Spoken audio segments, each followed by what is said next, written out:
Okay, take two. Review of the project. Table's a bit of a mess. I was sorting through stuff today. This is the first of the builds with a brand new 6-screw cases. It has the additional case screw underneath the ignition there. And that is to minimize the chances of the bar oil leaking through here. And some of the earlier ones did.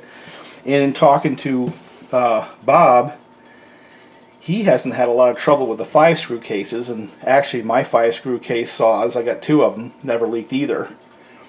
And he attributes some of the early problems to some of the case screws. I guess they went through a case screw update where some of them were actually backing out, and with a different screw for whatever reason they weren't.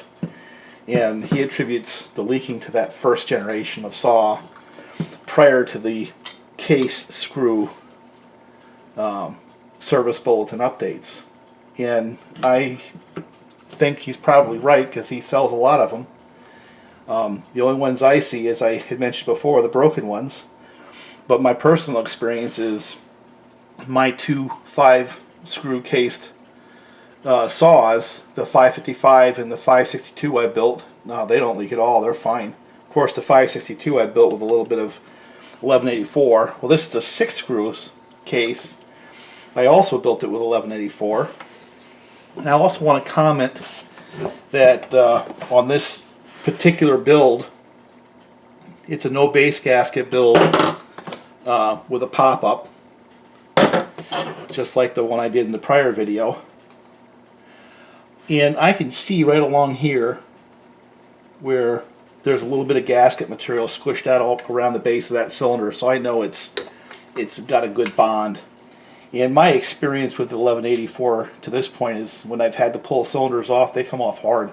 That stuff is sticky, and it stretches. It looks like one of those little Caesar pizza ads of a few years back where that cheese would stretch. Well, that's what the 1184 looks like when you pull that cylinder off before it cuts loose.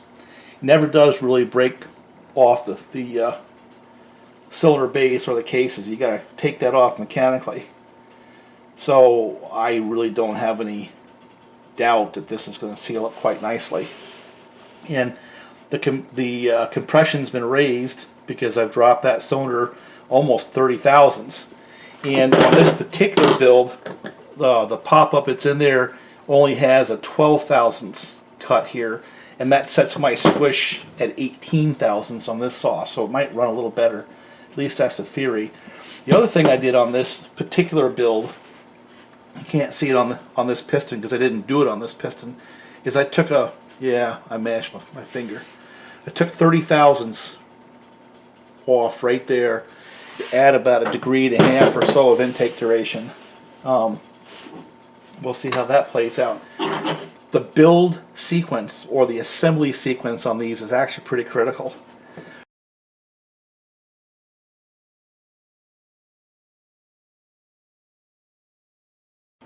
Okay, a review.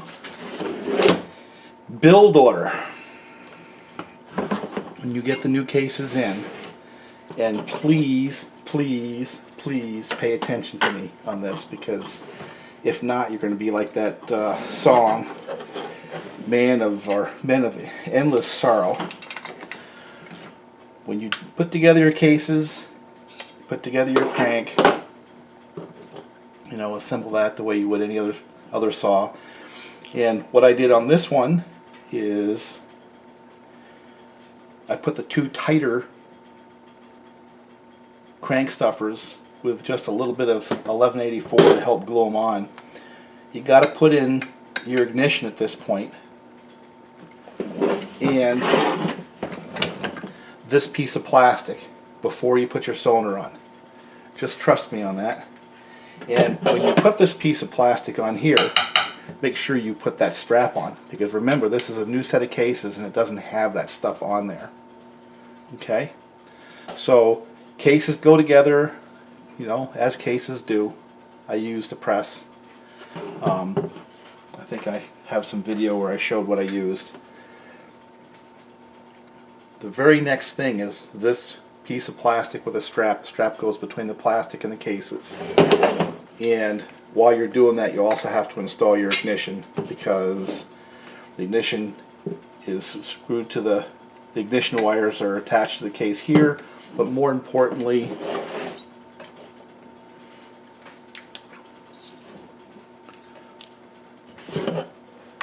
right down in there, that's where the ground strap is attached to the cases for the ignition. Other points is before you put the carburetor on, get your handle on. I did it after, but and was able to work around it. But even if you do assemble the carburetor and this, leave them loose until you get your fuel line snapped in there. Throttle cable there. These two tubes for the primer bulb. And as I mentioned before, there's a molded line for, I used a standard fuel line before, but there's a molded line that you should have there. Anyway, this saw here is pretty much over the hill and ready to be assembled. I think what we're going to do next with this is a muffler mod. But don't forget that strap. I did. I had to pry and get it underneath there and felt like an idiot, but I was able to loosen up the screws on this piece of plastic in order to get that strap underneath there. But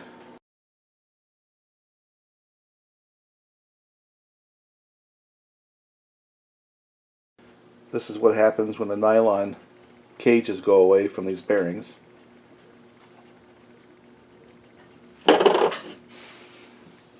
There's a before.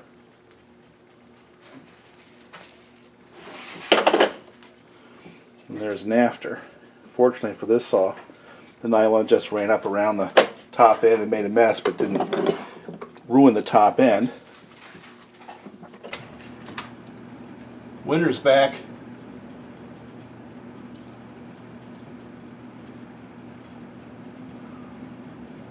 It's funny because it'll blow my driveway right clean.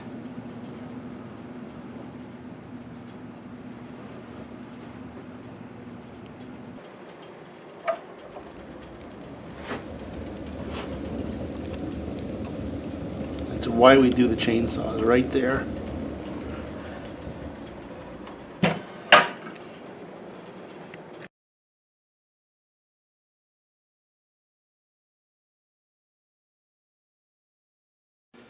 What I'm going to do on this is I'm going to put just a little bit of 1184. This is totally unnecessary. Totally unnecessary.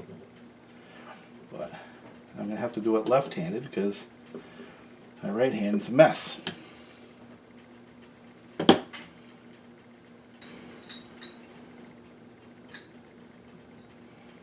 This is going to make me laugh someday, looking at this video with my big fat finger in there.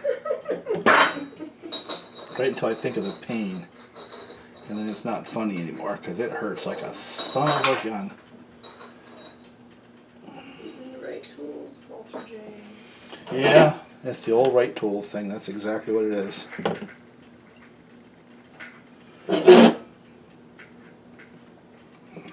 Okay.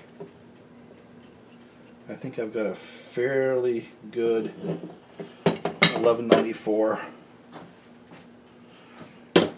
Now I did the heat differential method on this, and that crank actually slid right in. I was quite surprised.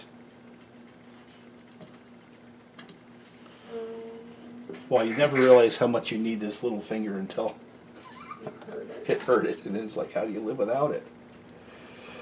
Alright, here goes the gasket. I mashed both. This one, and this one. They're all mashed. Now, in addition to this set of cases that way, I'm going to put some on the warmed up cases and then bring them right out to the garage and slap them together with a press. And actually it may not even need a press, but camera off. Okay, so I got the case together, and they actually went right together nicely. You know, it's always a pleasant surprise when that happens. And I used these things. And the reason I did that was when I was pushing, well, started out by pushing the crank into the PTO side.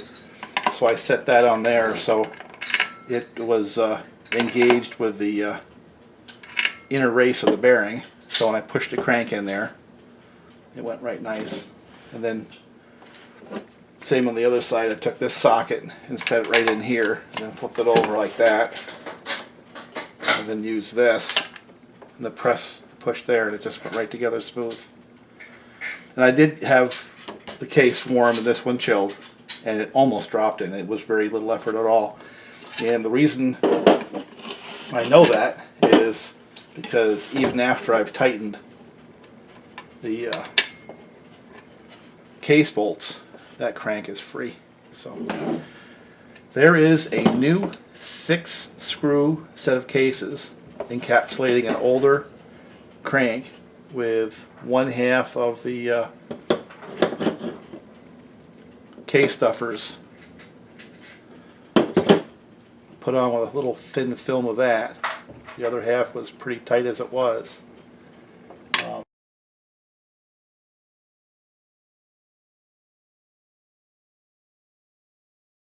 The other thing is this, is when you set the top end on a new set of cases, you're not going to see it from the video, and then you rotate it to where it's straight, you'll notice that it lifts up on the PTO side or clutch side. See it? That's because this piece right there, a section of the transfer cap and the screw that rides up right here, and the screw is very, very close right here and on the other side there.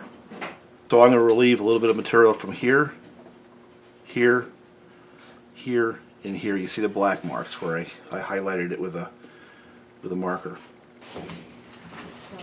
So to make clearance, I used a die grinder and I just took out a little material there where the cylinder was interfering before, just as little as possible. I don't want to affect that very much. So I don't know if you can see in there. If I can get a flashlight. See where that screw is? You really have to, because that screw would in fact interfere. Let's see if I can get this whole assembly up where the camera is. Got to remove that, and I don't know if you can see that with the camera, but you have to remove that as well. Both sides. So these cases are basically, I did the same on the other side. I thought about taking some of that in there, but it didn't seem to interfere. So again, as little material as I can take to get what I want for clearance.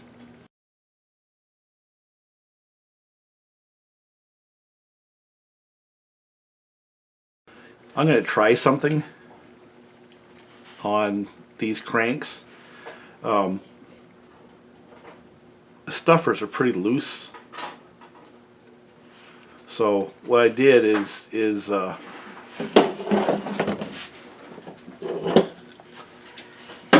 on this crank right here, the two most loose stuffers, and I kind of packed in between the stuffer and the crank some 3-bond 1184, seeing as it's a bonding agent as well as a sealing agent.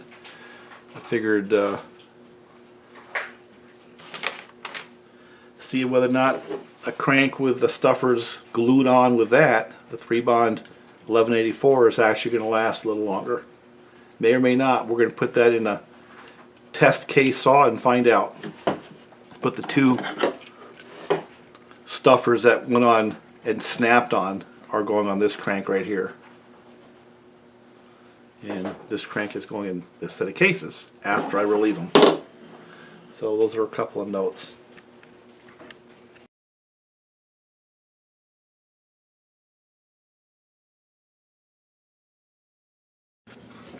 So here it is assembled, and to review, this one here was the one that had the 5 screw cases and it blew out a bearing. I think I've got the bearing in here somewhere. Yeah, this is what happened to it, and this was the case. That was the result. That bearing just spun right in there. See how loose that is? Actually, it went that way. Now, that case is at this point ruined. So this set of 5 screw cases with that wasted nylon cage bearing got replaced with a set of 6 screw cases. And to review, has an additional screw right there. Husqvarna sells these for really not that expensive, and comes with bearings and seals and a whole ball of wax. New screws, and in particular case screws. Yet another set of cases. This is going to go on that first saw we built. I'm going to pull apart that one and replace it with this set of cases. First pop-up. Not because the other ones are leaking, it's just because I want to, more than anything else. But anyway, the other thing is I plugged the decomp, and again it got a pop-up piston. Got one of these, and a no base gasket build, and I somewhat gutted the muffler to see if I could route the exhaust over the top versus under the bottom, get the heat out of the saw and get it out of the cases. I don't think that muffler mod is going to produce any performance. In fact, it could probably reduce the performance, and I'm hoping that it doesn't, but I'm hoping that it makes the saw run a little cooler. That's its gain, and that's the aim. And I'm hoping the compression increase makes the saw run a little bit better, so whatever I lose by dropping too much back pressure, I pick up with the compression, so the net would be 0. But we will see. This saw is either going to run well, as good as a stocker, or it's going to run better than a stocker, or it's going to run worse than a stocker, and won't know until I get it fired up, will we? So that's what I'm going to do next, is put on a new sprocket and put the clutch on and fire it up and see what happens.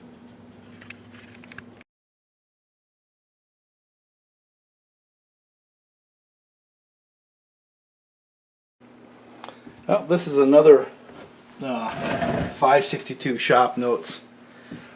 I don't know if I've posted yet, but I've had to use a fair amount of specialized tools to take apart these 562s, and I just took all the stuff out of the truck, and it was at -5 degrees outside, so they picked up a little moisture for the video, just for you and me.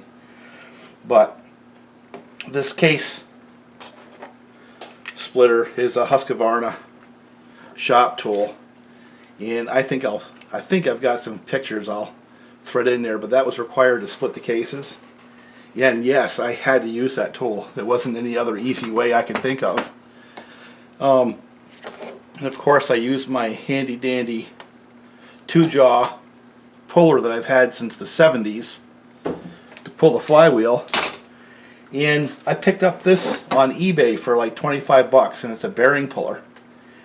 And absolutely required to pull the bearings off that shaft without damaging the stuffers. One of the things I found is the stuffers get loose. And I have a hunch that one of the reasons they get loose is how people pull the bearings off. And with these bearings pullers, what I do is I make sure that they're pushing on these surfaces on the balance portion of the crankshaft when I squeeze, and then it gets in behind the bearing, and once it's in behind the bearing, let me see if I've got it loose enough to wind it back off, then basically, well, you just wind that bearing right off of there. See if I can do it for the camera. Yeah, look at that.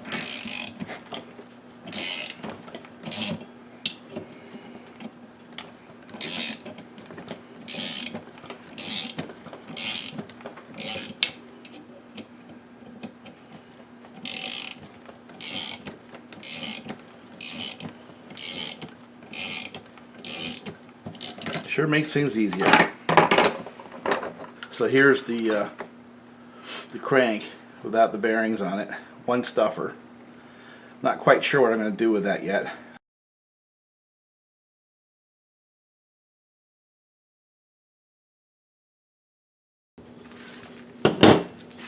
Well, another quick update on this build.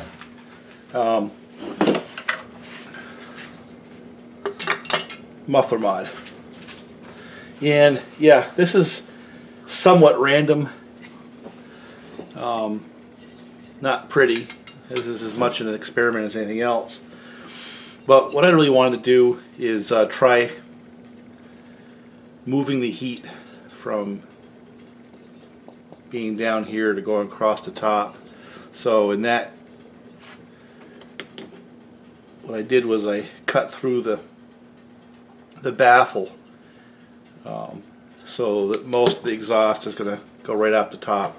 Now, I understand that this could actually hurt the performance for two reasons. One, because it's changing the back pressure characteristics, and I'm sure that the engineers designed a specific amount, and I'm not trying to out-engineer the engineers, as I keep saying. And I'm doing this really for two reasons. One is because I'm just damn curious to see what happens if I get the heat away from this section of the cases. And two, I'm curious to see what happens by reducing the back pressure. And here's the thing. I really don't understand these like I do the conventional cylinders. But if I understand the X-torque theory, trying to put a slug of air in that exhaust at the right time to get a more complete burn, then having a lot of heat to help it complete that burn as it goes out the exhaust port, so you have cleaner emissions. If that's the case, if I get that charge to come through a little quicker by reducing the back pressure, maybe that air slug is further into the muffler, and I get a little bit more gas-air mixture in the combustion chamber when it actually shuts off the ports and decides to do the compression and pop routine. Pure speculation. Where it may hurt performance is I'm beginning to think that heat is there for a reason.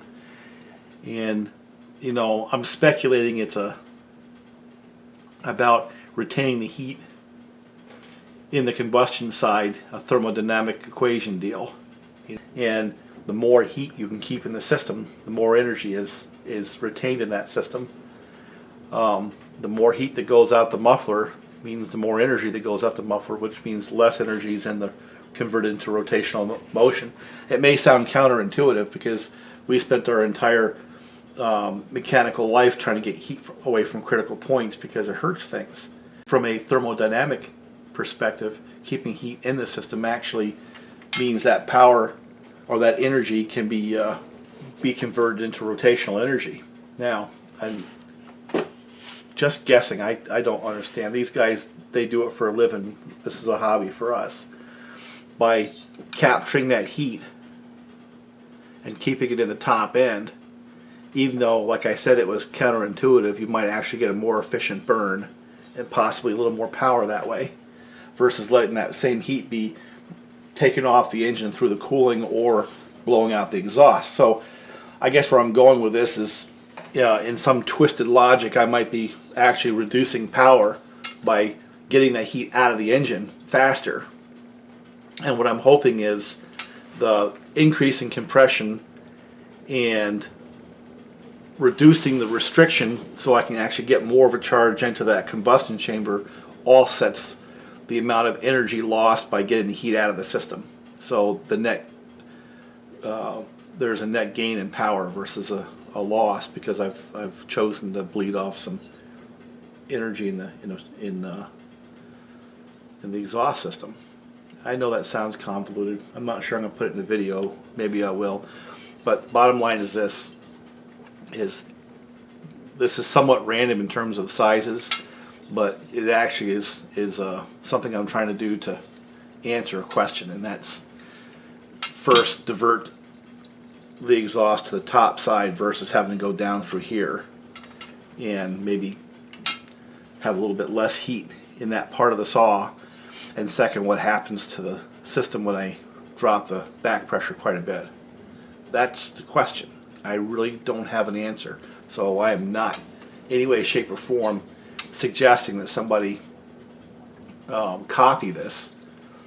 This is a research project for me, and until we see how it runs, I honestly don't know what it's going to do. You know, I just don't know the system enough to understand how these are going to affect the performance. But that's what this is about, isn't it? So anyway, I'm going to put this saw together and fire it up.